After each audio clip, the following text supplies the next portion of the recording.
వేధింపులు భరించలేని బయటకు వచ్చారు. అలాంటి కళాకారులు చాలా మంది సాంస్కృతిక సహాయకులు లేరు.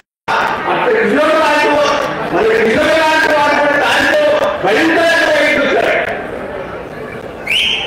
కాబట్టి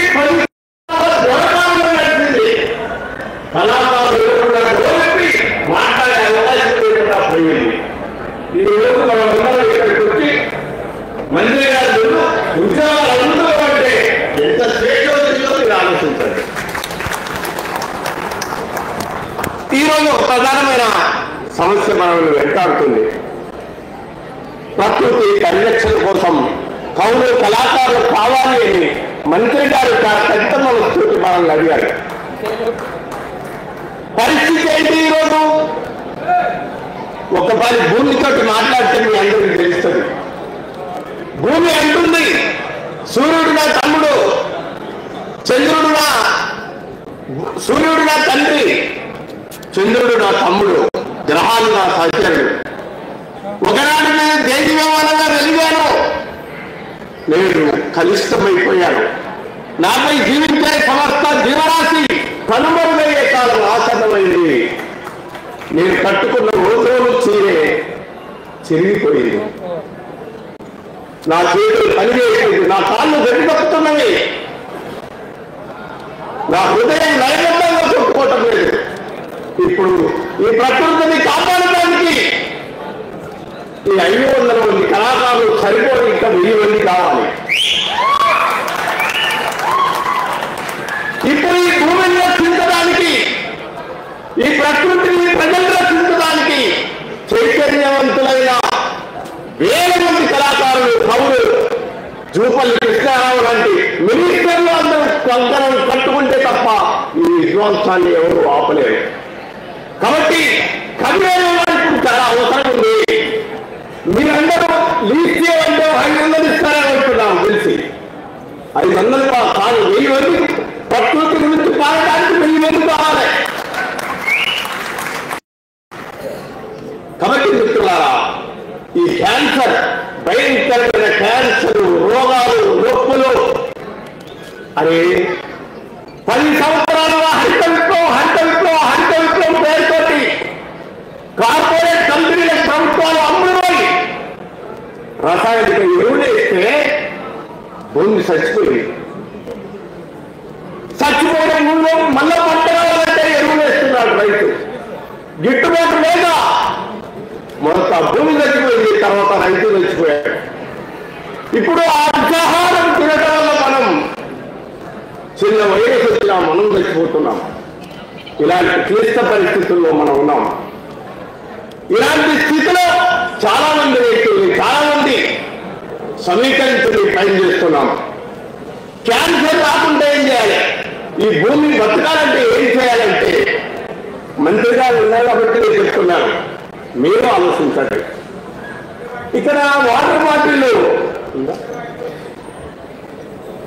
మంచినీటి వాటర్ బాటిల్ ఇచ్చారు. ఈ వాటర్ బాటిల్లో నీళ్లు కలిపితే ఇందులో ప్లాస్టిక్ అణువులు ఉంటాయి. ఈ ప్లాస్టిక్ అణువుల వల్ల ఈ వాటర్ బాటిల్ నీళ్ళు తాగటం వల్ల వెంటనే బ్లడ్ లో కలిసిపోయి క్యాన్సర్ వస్తుంది. నేను దీన్ని ప్రత్యేకంగా చెప్తున్నాను. మీరు ఇంట్లోకి వెళ్ళి బయటికి వెళ్ళినప్పుడు చాలా జాగ్రత్తగా వేడి నీళ్ళు పోసుకొని, ప్రతి ఇంటిలో నుంచి మనం కార్లు ఉన్నమే, మనం అందరం బ్రహ్మాండంగా ప్రయాణం చేస్తున్న వాళ్ళమే. కాబట్టి మీరు బయటికి వెళ్ళినప్పుడు ఇలాంటి నీళ్లు కాకుండా ఇలాంటి బాటిల్ తీసుకొచ్చుకోండి. ఈ బాటిల్లో మనం తాగిన నీళ్ళు ఏం చేస్తాం, పారేస్తాం. అది ఎటుపోతుంది, గోదావరిలోకి వెళ్తుంది. గోదావరి నుంచి సముద్రంలోకి వెళ్తుంది. సముద్రంలోకి వెళ్ళిన తర్వాత జీవచరాలు మొత్తం చచ్చిపోతున్నాయి. అదే ఇలాంటి బాటిల్ తెచ్చుకుంటే నేను పారేస్తానా, దీన్ని పారే ప్రతిరోజు వాడుకుంటాను, సంవత్సరం మొత్తం నా దగ్గర ఉంటుంది. ఇది తాగేటప్పుడు తీసుకోవాల్సిన జాగ్రత్త. తినేటప్పుడు ఏం చేస్తున్నాం, మనందరికీ డిన్నర్ పెడతారు. డిన్నర్లో కింద ప్లేటు పచ్చగా ఉంటుంది, దానిపై ప్లాస్టిక్ వేస్తాడు. వేడి అన్నం దాంట్లో పడగానే ప్లాస్టిక్ కలిగిపోయి క్యాన్సర్ వస్తుంది. నువ్వు తినేటప్పుడు జాగ్రత్తగా ఉండవు, నువ్వు తాగేటప్పుడు జాగ్రత్తగా ఉండవు. మరి తిన్న తర్వాత ఏం చేస్తావు, ప్లాస్టిక్ ప్లేట్ బయట అది పోయి పశువులు తిని పశు జాతి మొత్తం కూడా అంతరించిపోయింది. కాబట్టి తినేటప్పుడు తాగేటప్పుడు ఇలాంటి ప్లాస్టిక్ స్టీల్ బాటిల్ వాడండి. తినేటప్పుడు మీరు ఎక్కడికి పోయినా కానీ ఇలాంటి ప్లేట్ తీసుకుని వెళ్ళండి.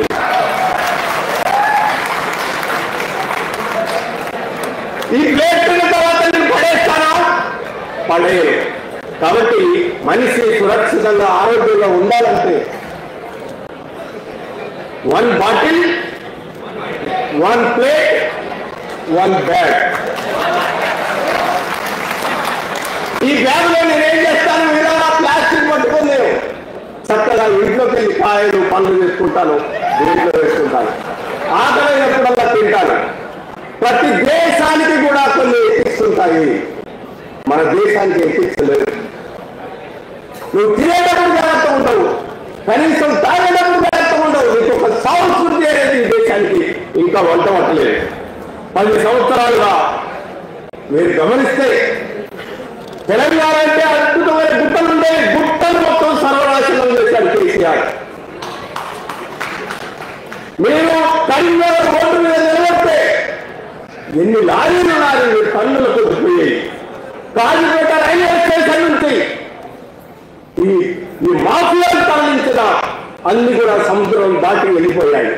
తెలంగాణ 10 సంవత్సరాల్లో విధ్వంసం జరిగినంతగా ఉమ్మడి రాష్ట్రంలో కూడా జరగలేదు. కాబట్టి మీరందరూ కూడా ప్రకృతిని కాపాడటానికి, మీరందరూ ఒక గొంతుతోటి ప్రకృతిని రక్షించడానికి సమయం కనుక తీసుకుంటే మీరు ఈ రోజే లిస్ట్ ఇవ్వండి, నోటిఫికేషన్ ఇస్తారు, దాంట్లో సెలెక్ట్ కాండి, అందరూ ఉద్యోగాలు తెచ్చుకోండి. ఒక మంచి అవకాశం ఈ ప్రభుత్వం. మీరు గమనించారా? బండి కట్టి 16 పనులు పెట్టి ఏ వల్లో వస్తువు కూడదు అని నైజాంకి వ్యతిరేకంగా పోటం పడిన బండి యాదగిరిని గుర్తించింది ప్రభుత్వం. అసలేటి వాళ్ళలో ముసలెట్ల కట్టుకొని మోకాడి ముందులో బడిగట్టుంటుందో తెలిసి గడిస్తే ఎవరి నిండే రాని పాట పాడినా కూడా ఏందని గుర్తించింది ప్రభుత్వం. తూటాలు పడుపులో కట్టుకొని హోరాహం కొట్లాడిన గద్దరంగం గుర్తించింది ప్రభుత్వం. మిమ్మల్ని గుర్తించడం పెద్ద పని కాదు.